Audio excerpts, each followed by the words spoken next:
Mga bata, dito kayo ngayon, nag-aaral kayo kasi gusto natin malinang inyong mga kakayahan. Maraming kakayahan. Ang iba sa inyo gusto magiging isang manunulat, mababatas. Ano pa ba? Ano pa ba yung mga ambisyon nyo sa buhay? Ang iba sa inyo gusto maging manggagamot, doktor. Ang iba magiging nurse. Yung iba ay flight attendant. Diba? Gusto nyo yan.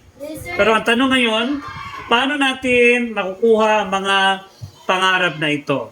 Pag hindi po tayo, wala tayong disiplina sa ating mga sarili, no? Ikukumpara natin ang mga bata noon at ngayon, malaki talaga yung pagkakaiba, no? Dati, takot na takot kami, no, sa aming mga guro. Pero anong nangyari sa amin? Anong nangyari sa amin? Nagiging responsable, teacher, nagiging responsable. Alam namin kung anong gagawin namin kasi nakikinig kami doon sa patnubay, diskusyon, turo ng aming mga teacher noon at takot na takot kami na magkasala, di ba? So yun, marami, yung respeto namin sa aming mga guro ay napaka-taas. Nakita nyo ba ngayon, mga klase kabataan ngayon? Ano kayo sila? Minsan ngayon, wala nang respeto, hindi nakikinig. Ano pa? Pasaway. Ano pa ba? So sa tingin nyo, makukuha nyo ba yung pangarap nyo sa buhay? Hindi. Makukuha nyo ba yun? Hindi. Okay.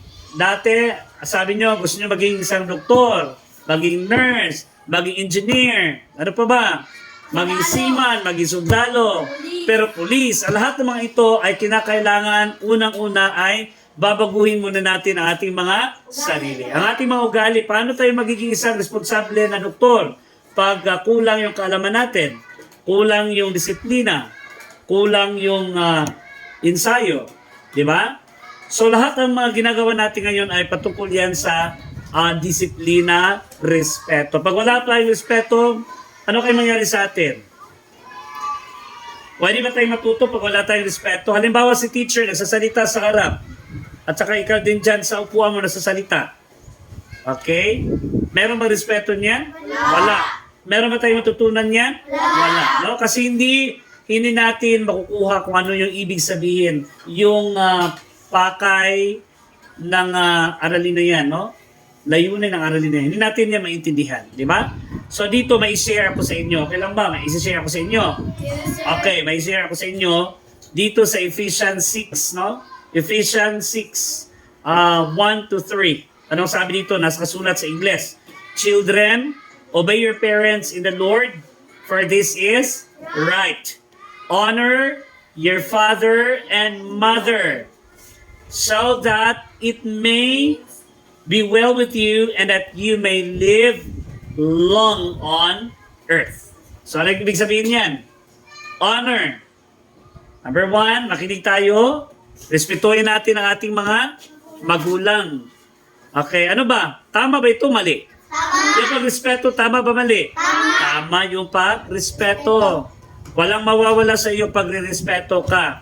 Okay? Kasi lahat ng mga bata, lahat ng mga mag-aral, na kumbaga ay nakinig sila, sumunod sila doon sa instructions ng guro, ay lalo pa sila magiging malilinang ang kanilang mga kakayahan at handang-handa na sila sa kanilang mga trabaho, no? Halimbawa, gusto niyo maging doktor, so maging nurse. So handang-handa na kayo. Ang sabi ng Diyos, ito ay tama.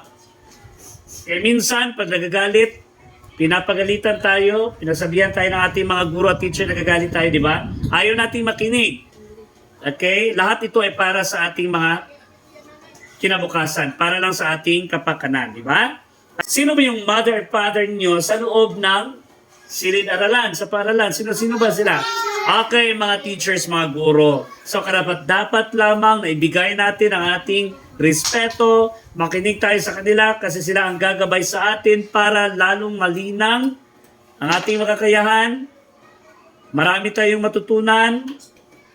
Magagandang asal, mga ugali, babaguhin muna natin ang ating mga sarili.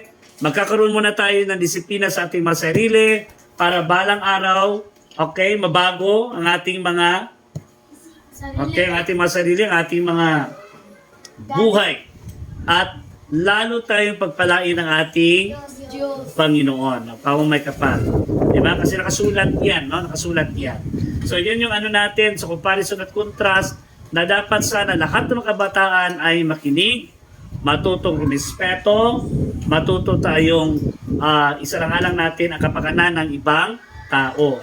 Okay, sino-sino ba yung tatanggap o makakatamo ng mga pagbabago, yung kaunlaran, di ba? Tayo. At saka yung buhay natin, magiging inspirasyon yan. Okay, gagamitin natin ating mga buhay, ating kalaman para sa ikakabuti ng ating bayan, ating bansa. Okay, matulad tayo doon sa mga matulad tayo doon sa mga bayani na nagbuhay sa kanilang mga buhay. Dahil na rin yan sa pagmamahal ng kanilang bayan. Dahil na rin yan sa pagmamalasakit, sakripisyo upang makamta ng ating kasarilan, ang ating kalayaan. So, magiging tayo, no? Responsableng mga bata.